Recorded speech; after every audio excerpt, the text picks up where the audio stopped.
Jinsi ya kuoga hedhi. Cha kwanza kabisa unatia nia moyoni.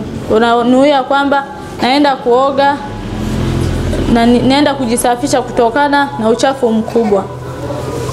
Alafu unaandaa maji yako masafi. Yasiwe yasibadilike rangi. Labda maji ushatia vitu labda madongo yakabadilika rangi. Yasiwe ya kubadilika rangi wala ladha. Labda umetia limao nini, yasibadilike ladha.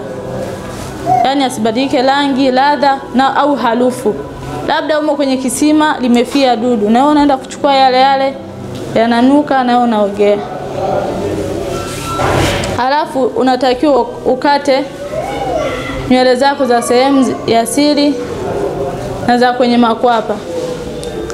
Ukate kucha zako.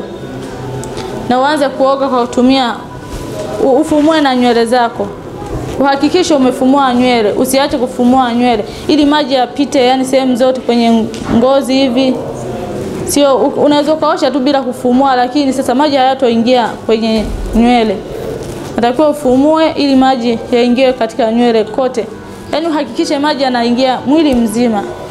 Na ukiwa mnene takiwa labda kuna sehemu zimejikata hivi, unabinua, unapitisha maji, unasugua.